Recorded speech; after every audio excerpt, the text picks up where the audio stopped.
Bienvenidos a Teología al Día en una nueva temporada, una temporada donde vamos a hablar más de doctrinas, de algunos aspectos doctrinarios, no de doctrina en sí, porque para eso estamos preparando un material excelente para hablar un poco sobre doctrina, pero yo quiero dar una especie de introducción a la parte doctrinaria y para eso es bueno hablar un poco de la historia de la iglesia, de la historia de justamente cómo las doctrinas no fueron que surgieron, pero cómo hubo una necesidad de la iglesia en sistematizar las enseñanzas doctrinarias de la Biblia de tal manera que nosotros podamos hoy en nuestros días tener teología sistemática, teología bíblica, teología histórica, teología filosófica y otras áreas dentro del estudio de la teología. Y todo comienza con los credos. Y los credos, es verdad que para nosotros, protestantes, evangélicos, latinoamericanos, puede ser que el credo genere cierto ruido porque le tenemos cierto miedo a los credos. Pensamos que el credo es una manera de justamente encajar la teología en el pensamiento de un grupo de personas, pero no es bien así. Los credos surgieron, la mayoría de los credos surgieron para resolver asuntos doctrinarios pertinentes a la persona de Jesús. Y ese es el punto clave. Claro, si nosotros vemos el credo apostólico es una declaración de fe, bien declaración de fe a los moldes como los presbiterianos tienen la confesión de Westminster, nosotros los bautistas tenemos nuestras declaraciones doctrinarias, que han sido varias a lo largo de la historia. Tenemos la declaración bautista de 1689, tenemos la declaración doctrinaria de 1909 y así nos vamos teniendo declaraciones, confesiones de fe. También la Asamblea de Dios tiene 16 doctrinas fundamentales. Todos, la mayoría de las denominaciones tienen un sistema, una declaración de fe, una confesión. Eso es un credo. Básicamente, eso es un credo, más es un credo más sistemático. Sin embargo, cuando pensamos en los credos, tenemos que pensar en la persona de Jesús. Si vamos para el credo de Calcedonia o el credo de Nicea, por ejemplo, son credos que enfatizan la persona de Jesús. Una lectura de los credos nos ayudan a ver cómo la declaración de Dios Padre son unas 3, 4 líneas, la declaración del Espíritu son unas 3, 4 líneas, pero cuando hablan de Jesús es básicamente el 80-70% de la declaración. Y esa es la importancia del credo, porque los credos surgieron cuando todavía el Nuevo Testamento no era de uso común a todas las iglesias. Quiere decir, algunas iglesias usaban algunos evangelios, otros usaban algunas epístolas, otros usaban todos los libros. La historia del canon, de cómo se formó el Nuevo Testamento, es extremadamente preciosa.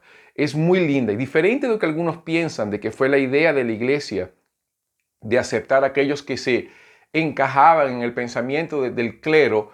La idea, el canon fue formado justamente por la soberanía de Dios y cuando Atanasio, a quien le debemos mucho, de los padres de la iglesia, a Atanasio se le debe mucho, muestra los 27 libros, no es que los 27 libros fueron impuestos a la iglesia. En realidad, Atanasio descubre que las iglesias de una manera espontánea estaban usando básicamente los 27 libros.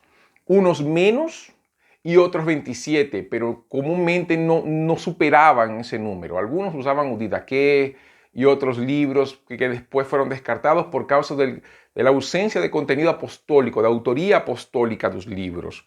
Del canon vamos a hablar en algún momento, pero no es hoy, pero es un buen detalle. Un credo, y hablando de Atanasio, el credo de Atanasio, él es excelente para explicar la Trinidad, es el credo que enfatiza más la Trinidad, en realidad es un credo trinitario.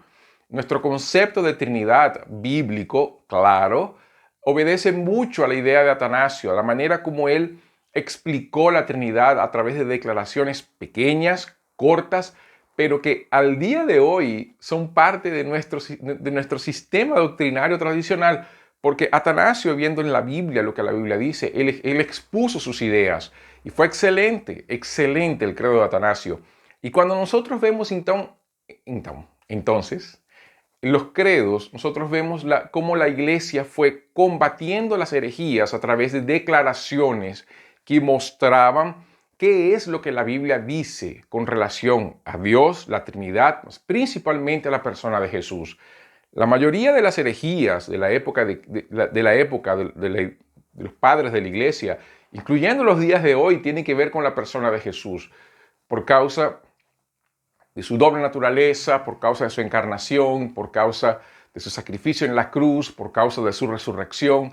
Todo eso ejerce una influencia a la hora del pensamiento, de cómo nosotros vamos a establecer lo que somos como iglesia, lo que creemos, la Biblia, y los credos ayudaron a eso. Los credos son una herramienta valiosa a la hora de establecer claro nuestro sistema doctrinario, principalmente los credos hasta el concilio de Nicea, de Calcedonia. Después de allí ya surgen ciertas discrepancias, ocurre el primer gran cisma de la iglesia y allí ya la cosa ya comienza a entrar en otro sistema. Pero los primeros credos son muy importantes para nosotros. Aquí en Brasil, por lo menos en portugués, la teología sistemática de Gruden, de Wayne Gruden, él viene con los principales credos, el credo de Calcedonia, el credo de Nicea, el credo apostólico, el credo de Atanasio, y es muy interesante porque junto con la teología sistemática tenemos esa parte de la historia. Entonces, cuando pensamos en la importancia de los credos, pensamos hoy en la importancia de nuestras declaraciones doctrinarias, la importancia de saber en qué creemos. ¿Creemos en la Biblia? Sí. ¿Creemos que la Biblia es la palabra de Dios? Sí. ¿Creemos que los credos son inspirados por Dios? No. Los credos son declaraciones de cristianos, de personas que, bajo el temor de Dios, en oración para combatir las herejías, dieron declaraciones que nos ayudan hoy a entender. Así también al día de hoy, eso pasa. Cantidad de libros producidos de teología, la cantidad de libros para resolver cuestiones doctrinarias son justamente pequeños credos que vamos estableciendo, que vamos trabajando. Confesiones de fe, declaraciones de las denominaciones ayudan en eso. No menosprecie eso. Tenemos la tendencia de menospreciar la doctrina pensando que es una manera de suprimir el espíritu, de cancelar el espíritu, y no es. El espíritu guía a la iglesia a través de la revelación de las escrituras, de la autorrevelación de Dios, y cuando nosotros entendemos eso y estudiamos la Biblia y entramos a ver qué es lo que la Biblia quiere decir sobre los aspectos esenciales de la fe, que al final eso es la teología, y cómo ella se aplica al tiempo presente.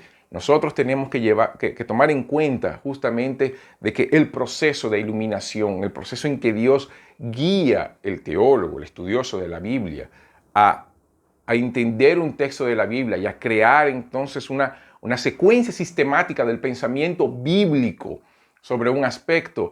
Allí nosotros vemos la mano de Dios guiando su iglesia. ¿Por qué? Porque la Biblia es un tratado teológico, sí, pero no es un tratado de teología sistemática. La Biblia trabaja situaciones del tiempo y Dios va mostrando de su carácter, de su ser, de aquello que es necesario. Y nosotros hacemos esa unión de todas las cosas y mostramos eso. Y eso es muy importante. ¿Por qué? Porque el propio libro de Hebreos va a mostrar que se enseñaba doctrina, y para él, en el capítulo 6, nosotros vamos a ver justamente que doctrina era importante. Nosotros vemos en Hechos que la iglesia creían en la doctrina de los apóstoles. Y Pablo le dice a Timoteo, cuídate a ti mismo y de la doctrina que escuchas. Entonces sí, doctrina es importante y los credos nos ayudan a entender la doctrina. Esto fue Teología al Día, una pequeña porción sobre aspectos de la Biblia que debemos entender y aplicar para el tiempo presente. No menosprecie los credos, no menosprecie la doctrina. Doctrina es esencial y por eso teología se estudia al día. Que Dios te bendiga. Hasta una próxima oportunidad.